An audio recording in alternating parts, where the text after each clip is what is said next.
नमस्कार दर्शकों, मैं राजीव झा और आप देख रहे हैं उत्तर बंगाल एवं सिक्किम का number 1 and leading news channel SK live. आपका समय, आपकी खबर। आज हमारे बीच एक विशिष्ट मेहमान हमारे साथ जुड़े हैं। मैं आपको बताना चाहूँ, हमारे बीच उपस्थित हैं भारत सरकार के केंद्रीय राज्य मंत्री एवं दार्जिलिंग जिले के सांसद श्री SS अहलुवालिया जी। आइए उनको सबसे पहले SK लाइव में स्वागत जनाते हैं। आपका बहुत बहुत स्वागत है सर SK लाइव में। सबसे पहले तो मेरे को आपत्ति है कि आपने मेरे को मेहमान बना दिया। मैं सांसद हूँ दार्जिलिंग का और बहुत अच्छा आपका चैनल है जहाँ पर आप तरह तरह के कठिन और सरल सवाल पूछकर लोगों से अपनी बात निकालने की कोशिश करते हैं। आप बताएं, मैं तो आपके दरबार में हूँ, आपके सवाल क्या हैं? धन्यवाद सर। सर, आप हमें ये बताइए कि 2014 से 2019 तक का सफ़र उत्तर बंगाल का आपका कैसा रहा? देखिए, ये जो समय है, पहले दिन से राज्य सरकार केंद्र सरकार के विरुद्ध में काम कर रही है। सिर्फ यही नहीं, 2014 में जब मैं चुनाव लड़ने आया था तब भी हमें चुनावी रैली करने के लिए भी पुलिस से परमिशन नहीं मिलती थी। और जैसे जैसे विधानसभा का चुनाव 2016 का नज़दीक आया तो पुलिसी अत्याचार बढ़ गया और 2017 ने तो हद ही कर दी कि खास करके पहाड़ में पुलिस तंत्र के माध्यम से सरकार का अत्याचार वहाँ की जनता पर बेधड़क बढ़ गया। भाषा को लेकर एक बयान शिक्षा मंत्री का और मुख्यमंत्री का, उसने आग लगाई कि 3 लैंग्वेज फार्मूला में हम अपनी मातृभाषा को नहीं छोड़ सकते। इतनी सी बात थी कि दूसरी लैंग्वेज जो है हिंदी और अंग्रेजी, जो लैंग्वेज ऑफ अपॉर्चुनिटीज़ हैं, किसी को नौकरी अगर करनी है, कहीं बाहर जाके व्यापार करना है, तो ये 2 भाषाएं तो आनी ही चाहिए। किंतु अपनी सभ्यता, अपनी संस्कृति, अपने संस्कार, अपनी धरोहर, अपना इतिहास, अपने लोकगीत, इन सब को बचाने के लिए मातृभाषा का होना बहुत ज़रूरी होता है। और 1992 से उनको उनकी मातृभाषा का मिला हुआ है अधिकार। उसको छीनने की जब कोशिश हुई तो आंदोलन वहाँ से शुरू हुआ और वो जाकर एक विकराल रूप ले लिया। अगर उसी आंदोलन को अगर सरकार चाहती तो सलाह से टेबल पर डिस्कस करके कुछ सुलह कर सकती थी, पर मुख्यमंत्री का ऐसा कहना, जो हमसे टकराएगा और चूर चूर हो जाएगा, इस तरह का मिरिक में भाषण, जिसने एक बड़ी विगम परिस्थिति में डाल दिया पहाड़वासियों को। और आज भी कई हजार परिवार अपना घर बार छोड़कर बाहर हैं आतंक के कारण। और कईयों के, अभी कल कालिम्पोंग में फिर किसी की कुर्की जब्ती की है। इसके पहले भी बिमल गुरुंग के समर्थकों को के जितने घर हैं, बिमल गुरुंग का खुद का घर, सबकी, नीमा तमांग का घर, सबकी कुर्की जब्ती की गई है। ये दुर्भाग्यजनक है, क्योंकि हमारा क्रिमिनल जूरिस्प्रूडेंस कहता है till the guilt is proved everybody is innocent and a innocent should get a chance to plead his case. पर वो बात बंगाल में चरितार्थ नहीं होती। बंगाल में जिस टाइम आप किसी की नज़र पे चढ़ गए हैं, उसी टाइम आप दोषी भी हो गए और आप सिर्फ दोषी नहीं हुए, आप बंदी भी हो गए। और अब चूंकि चुनाव आ रहे हैं, ऐसे में वहाँ राजनीतिक माहौल को भी गरमाने की कोशिश की जा रही है। ये दुर्भाग्यजनक होगा। सर, जैसा कि प्रधानमंत्री नरेंद्र मोदी जी की एक योजना थी, सांसद आदर्श ग्राम योजना, जिसमें आपने नक्सलबारी के हाथीघिसा ग्राम को गोद भी लिया था, लेकिन अब तक कोई विकास कार्य नहीं हो रहा है, ऐसा विपक्ष आरोप लगा रही है। ऐसा क्यों हो रहा है, आप ये बताइए सर। राजीव जी, आप तो बहुत पढ़ाई लिखाई करते हैं। एक बार SAGY.in.gov.in में जाकर देखिएगा कि सारे भारत में जितने सांसद हैं, राज्यसभा के, लोकसभा के, सब ने, हर राज्य के सांसदों ने कोई ना कोई आदर्श ग्राम को चुना है। और मोदी जी की उसी भावना को सामने रखते हुए मैंने एक ऐसा गांव चुना था जो ग्राम पंचायत चारू मजुमदार, कॉमरेड चारू मजुमदार, कॉमरेड कानू सन्याल और कॉमरेड जंगल संथाल के नाम पर जानी जाती है। और मैं चाहता था कि वहाँ पर बहुत सारा विकास करूँ। आपका आश्चर्य होगा, बंगाल एकमात्र राज्य है जहाँ पर 42 सांसद हैं लोकसभा के और 16 सांसद हैं राज्यसभा के। ये टोटल सांसदों में सिर्फ 3 लोगों ने या 4 लोगों ने अपनी योजना लिखी थी। उसमें मैं और बाबुल सुप्रिय था और एक सुल्तान अहमद थे। तो सुल्तान अहमद को बुला के बड़ी डांट पड़ी थी, क्यों आपने लिखा। और एक ये जलपाईगुड़ी के साथ बर्मन थे, इनको भी डांट पड़ी। तो ये सब लोग विड्रॉ कर गए, बैठ गए, क्योंकि राज्य सरकार ने हर एक राज्य में वहाँ का डीएम, वहाँ का कमिश्नर, वहाँ का एसडीओ, एडीएम सब उपस्थित रहकर गांव के आदर्श ग्राम बनाने की कोशिश में लगे हुए थे।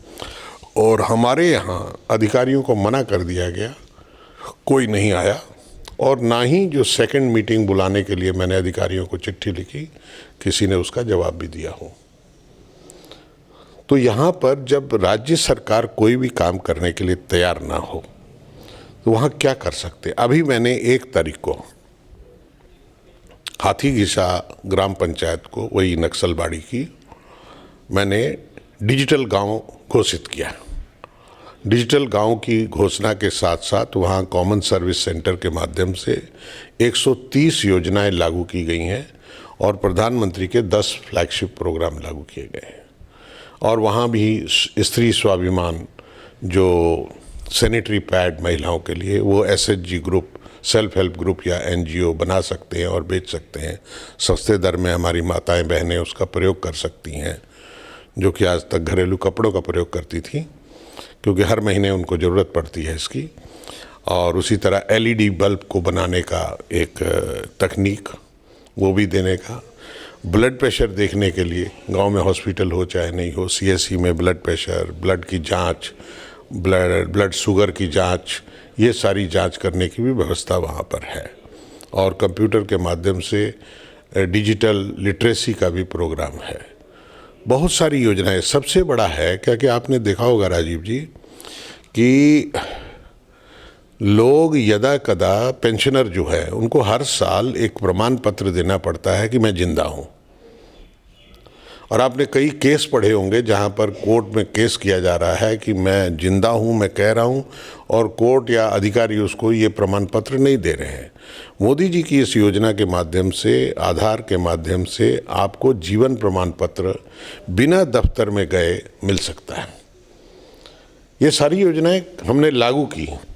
और 4 तारीख को मुख्यमंत्री के आदेश पर जितने बंगाल के CSC हैं उनको बंद करने का ऑर्डर दिया गया। तो जब इसको लेकर हल्ला हुआ तो कुछ जिला लोगों के अधिकारियों ने तो आदेश जारी कर दिया था और कुछ को कह दिया कि पुलिस के माध्यम से या लोकल लोगों के माध्यम से उसको डरा धमका के बंद करा दीजिए। तो ये दबाव हमारे यहाँ के ग्राम पंचायत के प्रधान जो CPM के आदमी हैं उन पर भी आ रहा है। तो सर, आपका कहना है कि हाथीखिसा ग्राम पंचायत के विकास कार्य में राज्य सरकार आड़े आ रही है? एकदम आ रही हैं। अब मैं बताता हूँ ना, साधारण सी बात है। आज मैं 2 केंद्रीय विद्यालय का उद्घाटन करने गया था। एक सीआरपीएफ के कैंप में यहाँ कोआखाली में, और दूसरा साउथ कॉलोनी एनजेपी में। मेरा प्रथम इच्छा थी कि मैं, क्योंकि इनके यहाँ पर आपके कालिम्पोंग में सेंट्रल स्कूल है, केंद्रीय विद्यालय है, और सुखना में है, लेबोंग में है, और जवाहर नवोदय विद्यालय मिरिक में है, छब्बीसिया में, और आर्मी पब्लिक स्कूल भी दार्जिलिंग में है। तो मेरा एक ही लक्ष्य था कि गोरखा को डिफेंस के बारे में ट्रेनिंग लेने का बड़ा इच्छा रहता है, तो एक सैनिक स्कूल यहाँ पर होना चाहिए।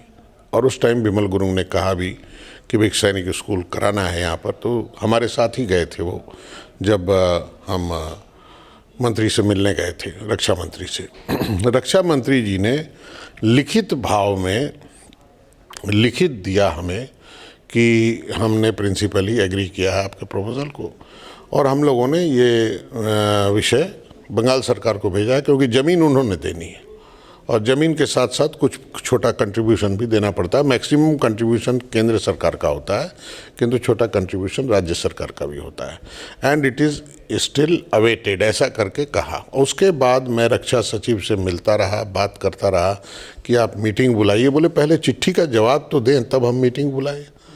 मेरे 2015 का सपना आज तक मैं पूरा नहीं कर सका, मैं उसको नहीं ला सका। पर ये 2 केंद्रीय विद्यालय कैसे आ गए कि ये केंद्र सरकार के पास ज़मीन थी, रेलवे की ज़मीन थी, उन्होंने दे दी, तो उसका आज फाउंडेशन लेकर दिया मैंने।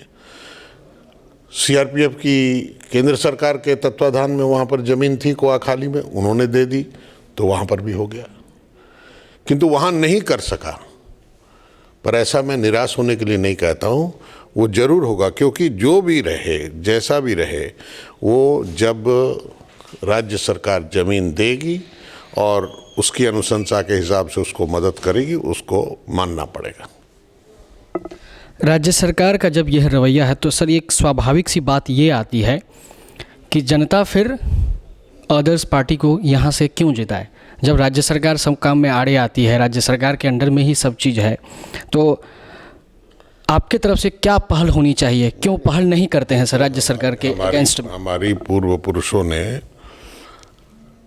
संविधान के माध्यम से जो अधिकार दिए हैं, उन अधिकारों में ये अधिकार भी है कि जो सरकार विकास के काम के आड़े आती है, उसको हर 5 साल पर जनता का दरबार में जाना पड़ता है, तो उसका फैसला हो जाएगा।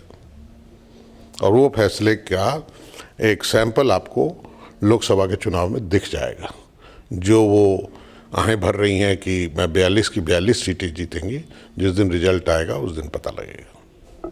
सर, आप समय ये बताइए कि काफ़ी समय से पहाड़ के लोग, हमारे पास मैसेज भी आते हैं कि जब 104 दिनों का स्ट्राइक था, उस समय काफ़ी असुविधाओं का सामना करना पड़ा था हिल के लोगों को, और दैनिक जीवन यापन भी काफ़ी असुविधा हुआ था। उस समय आप दिल्ली में थे, तो उस समय आपने पहल क्यों नहीं की इस हालात को कंट्रोल करने की? ऐसा है, ऐसा कहना ठीक नहीं होगा राजीव जी कि मैंने पहल नहीं की। उस टाइम गोरखालैंड मूवमेंट की कोऑर्डिनेशन कमेटी जो बनी थी, वो पूरी कमेटी दिल्ली गई थी, और मैं उनके साथ बैठा था, और गृह मंत्री के साथ उनकी मुलाकात कराई थी। उनके साथ चर्चा की है हमने। जब भी वहाँ से यहाँ से कोई नेतृत्व गया या कोई प्रतिनिधिमंडल गया है इनके तरफ से, उनसे मिला हूँ, उनको स्वराष्ट्र मंत्री से मिलाया है, और जहाँ जहाँ ले जाने की ज़रूरत है मैं लेके गया हूँ।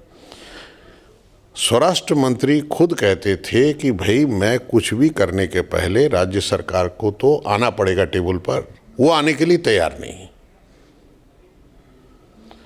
उसमें चूँकि हमारे संविधान के माध्यम से बहुत सारी चीज़ें ऐसी होती हैं जो डायरेक्ट केंद्र सरकार उसमें हस्तक्षेप नहीं कर सकती है, और यही कारण था। और 104 दिनों में मैं दिल्ली रहकर जो काम कर सकता था वो यहाँ आके नहीं कर सकता था। मैं कई बार लोगों को समझाता हूँ कि आपको पहले लोग जब शीशा नहीं हुआ करता था तो लोग पानी में अपना अक्स देखते थे, ठहरे हुए पानी में, किंतु पानी अगर उबलता हो तो उसमें चेहरा दिखता नहीं है। तो अगर उस टाइम जो उबाल था, माहौल था, वहाँ तो कोई मेरे को पहचानने के लिए भी तैयार नहीं था। और उसमें आकर तो मैं अगर कहता भी कि भाई आप पत्थर नहीं चलाओ या आग मत लगाओ या नारे मत मारो या बंद मत करो, तो उससे नुकसान उनका भी होता, मेरा भी होता। यही कारण था कि मैं दिल्ली में बैठ के काम करता रहा। हम पूरी तरह से, मेरी हमदर्दी उनके साथ है और मैं चाहता हूँ कि समस्या का समाधान हो। सर, दार्जिलिंग ज़िले के सांसद हैं और दार्जिलिंग ज़िले की हर प्रकार की समस्या से आप लगातार अवगत रहते हैं। फिर भी मैं आपका ध्यान आकर्षित करना चाहूँगा चाय बागानों की स्थिति की ओर। चाय बागान की स्थिति आज पूरे भारत में किसी से नहीं छिपी हुई है। लगातार चाय बागान बंद हो रहे हैं। मज़दूरों की जो स्थिति है दिन प्रतिदिन दयनीय होती जा रही है सर। तो इस पर ज़रा आप सांसद होने के नाते पहल करते। देखिए, इसमें ऐसा नहीं है कि पहल नहीं की थी, मैंने तो पहल की थी। मैं तो कॉमर्स मिनिस्टर को यहाँ लेकर आया, टी बोर्ड की मीटिंग यहाँ पर हमने की। हम वहाँ जो बंद चाय बागान थे वहाँ गए, हम विज़िट किए। निर्मला सीतारमन उस वक्त वाणिज्य मंत्री थी, उनको लेकर आया था और लेके गया। समस्या मूल जो है चाय बागान की वो सैलरी की है, वेजेस की है। वेजेस जो है एज़ पर दी फेडरल स्कीम, ये स्टेट गवर्नमेंट का काम होता है। वो स्टेट गवर्नमेंट अपने तरफ से वो देती है, अपने तरफ से वो देती है, फैसले करती है। उनके कंसोलेशन होता है, वो जो डिसाइड करते हैं वही फैसला होता है। और हर बार मज़दूरों की और इसके बीच, सरकार के बीच या लेबर कमिश्नर के बीच मीटिंग होती रही है, किंतु उन्होंने उनके पक्ष में फैसला नहीं किया। तो फैसला नहीं होने के कारण एक अजीब सा माहौल बना हुआ है, कभी 2 रुपया कभी 1 रुपया। जबकि आप देखते हैं चाय बागान, दार्जिलिंग की चाय सबसे महंगी बिकती है दुनिया में, किंतु असम के चाय बागान के मज़दूरों की तनख्वाह दार्जिलिंग के चाय के मज़दूरों से ज़्यादा है। यहाँ डुअर्स में और दार्जिलिंग इलाके के लोगों के चाय के मज़दूरों को तनख्वाह नहीं मिलती है उतनी। ये दुर्भाग्यजनक स्थिति है। प्रधानमंत्री नरेंद्र मोदी जब 2014 में यहाँ चुनाव प्रचार के लिए आए थे तो उस टाइम उन्होंने अपने चुनावी भाषण में कहा था कि गोरखाओं का सपना हमारा सपना और उनका सपना साकार किया जाएगा। 11 जनजाति का जो पहचान की मांग थी उन लोगों की, आपकी सरकार की ओर से कहा गया कि उनको पूरा किया जाएगा। लेकिन अभी तक सरकार का कार्यकाल समाप्त होने वाला है, अभी तक उसकी पहचान दी नहीं गई है, क्यों? नहीं, उनकी जो ये कमेटी बनी थी, आपको पता है उस कमेटी के नीचे लिखा हुआ था कि सारे राज्यों से रिकमेंडेशन मांगा गया था। तो राज्यों से जो रिकमेंडेशन आए हैं शायद उसमें कुछ मतभेद है, इसलिए कोई शायद ऐसा कुछ नहीं बन सका होगा। मेरे को नहीं पता पूरी बात का, क्योंकि मैं उस विभाग को देखता नहीं हूँ। और हम चाहते थे कि उनका विधेयक आ जाए, पास हो जाए और उनको ये अधिकार मिल जाए। परंतु चूँकि असम वाला भी जो था विधेयक वो भी रुक गया, वो भी नहीं पास हुआ। और यहाँ वाला तो इंट्रोड्यूस नहीं हो सका क्योंकि रिपोर्ट तैयार नहीं हुई थी और इसलिए काम रुक गया है। वहाँ पर भी जो 6 ट्राइब्स का था वो रुक गया। जो हमारा सिटीजनशिप बिल था वो भी रुक गया। विपक्ष अपनी एक अलग रणनीति बनाकर मोदी हटाओ का एक नारा देकर मोदी जी को कमज़ोर करने के लिए, जो विकास की गति है उसको कमज़ोर करने के लिए और देश को दुर्बल बनाने में लगे हुए हैं। तो ऐसे हालात में चूँकि हमारा राज्यसभा में बहुमत नहीं है, इसलिए लोकसभा से बिल पास होने के बावजूद भी राज्यसभा में अटक जाता है।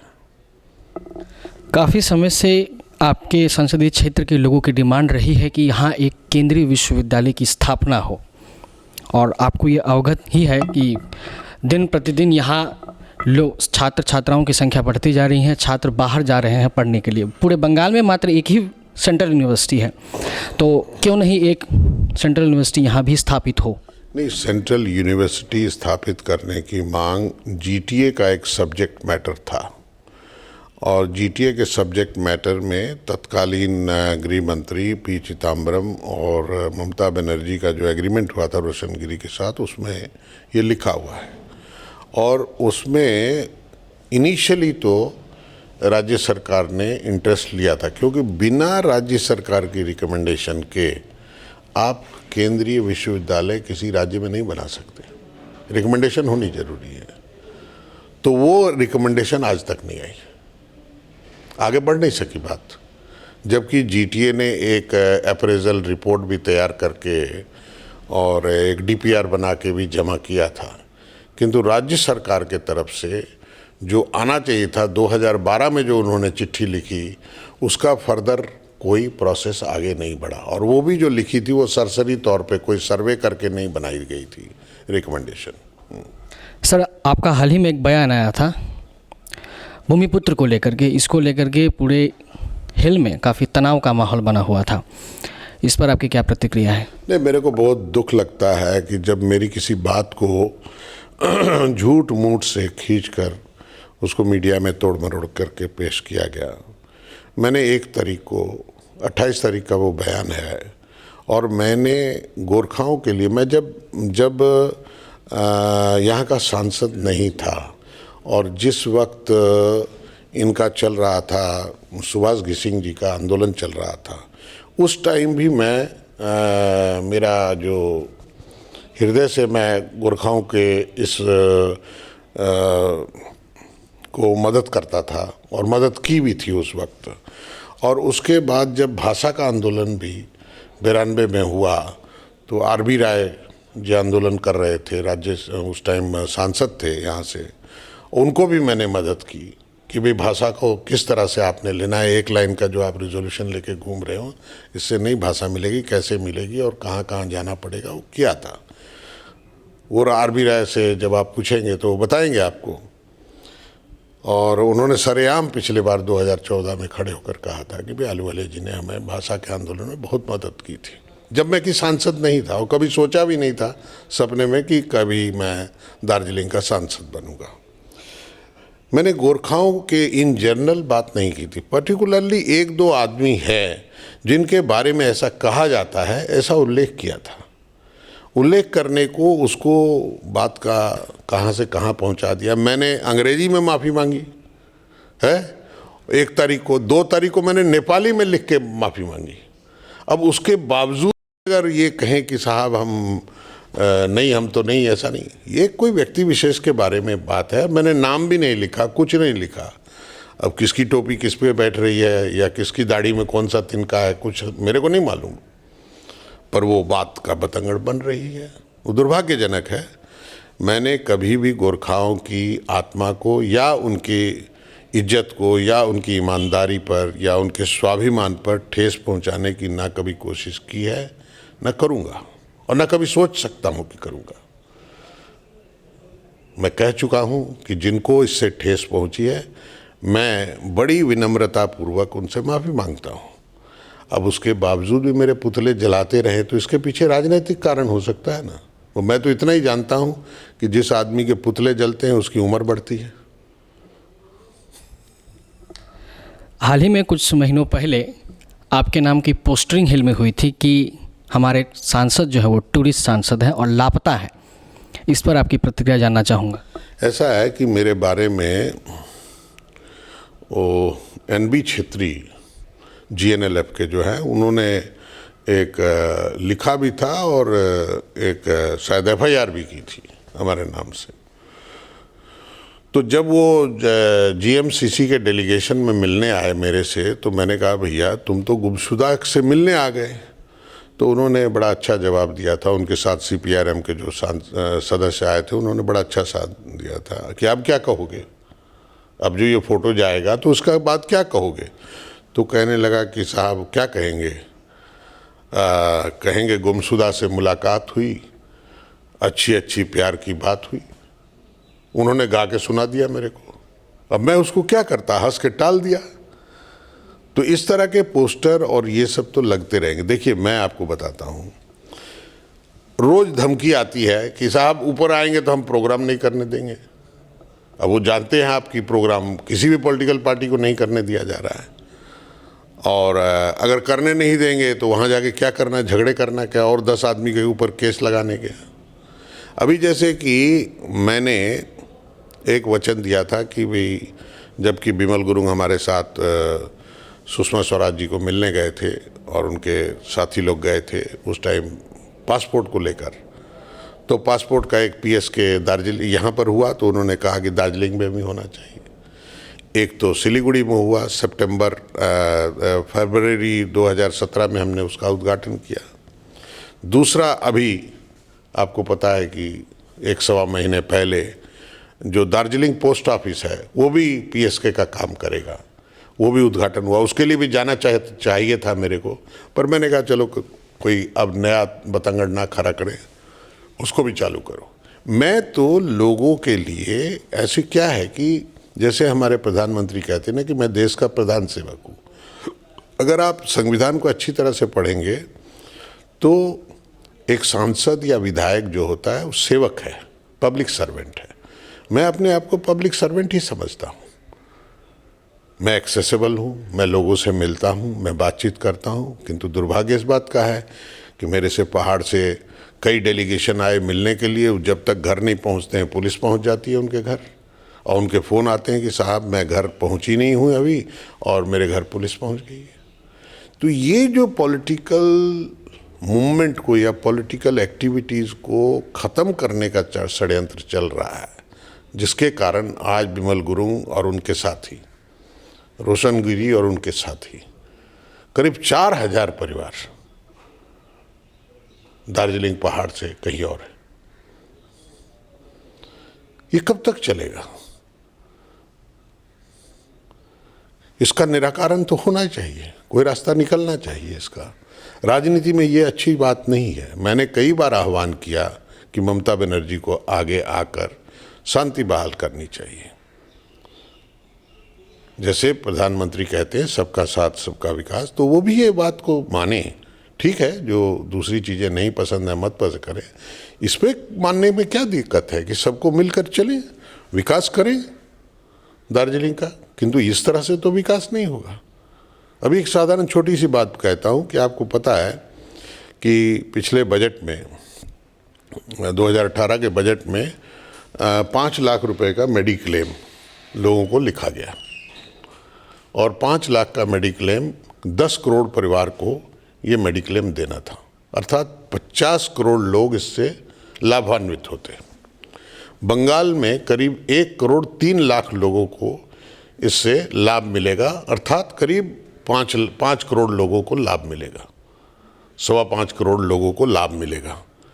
इन्होंने जनवरी के महीने में कह दिया, चिट्ठी लिख के भेज दी कि साहब हम नहीं चाहते कि ये आयुष्मान भारत हमारे यहाँ पर लागू किया जाए।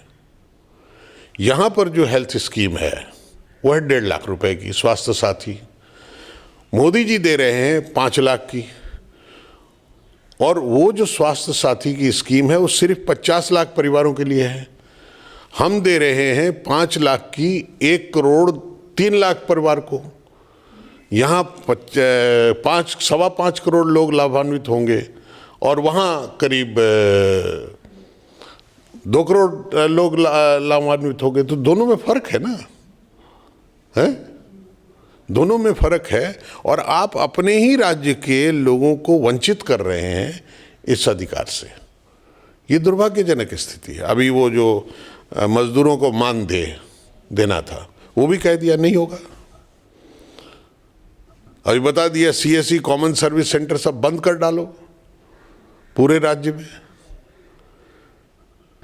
ममता बनर्जी का कहना है कि आयुष्मान भारत जो योजना है केंद्र सरकार का, उसमें फंडिंग जो है वो राज्य सरकार करती है। नहीं, ऐसा नहीं है। हाल ही में ममता जी ने ऐसा ही कहा था। बताता हूँ, देखिए कहा है तो उनको 11 फरवरी 2019 की एक चिट्ठी गई है। उन्होंने 10 जनवरी को उनके अधिकारी ने चिट्ठी लिखी थी कि हम इससे विड्रॉ कर रहे हैं। उनको 11 फरवरी को भारत सरकार ने चिट्ठी दी है कि हमने आपको 193 करोड़ रुपया एडवांस में दिया हुआ है, वो वापस कर दीजिए।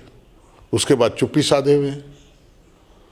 वो कंट्रीब्यूशन क्या है? 60-40 है। 40% राज्य सरकार का है, 60% केंद्र सरकार का है।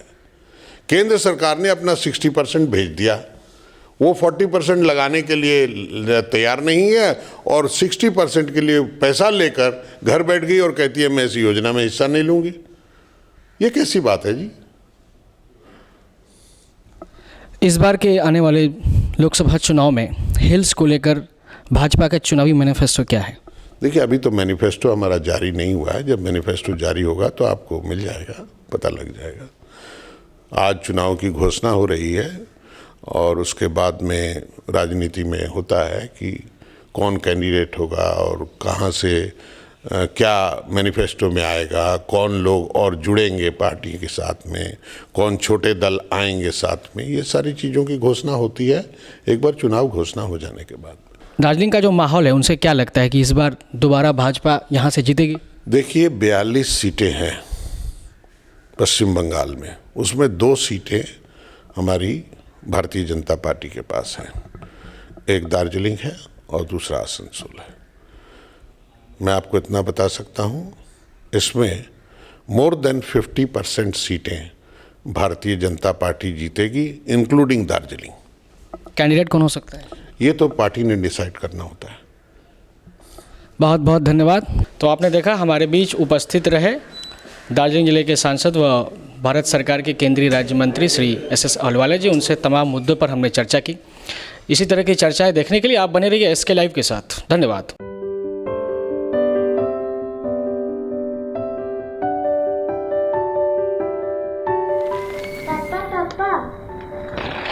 के भयो नानु? मेरो जुत्ता फेरि फाट्यो। के भयो रे? अस्ति मात्रै किनेको जुत्ता फेरि फटाइस्? कति किनिदिनु उसलाई त जुत्ता पनि फटाइ त हाल्छ। मैले तिमीलाई अस्ति भनेको नि डाक्टर फुटको स्कुल जुत्ता किनिदेऊ भनेर, तर तिमी मानेनौ। हजुर, डाक्टर फुट सुविधायुक्त, टिकाउ अनि नचिप्लिने पनि।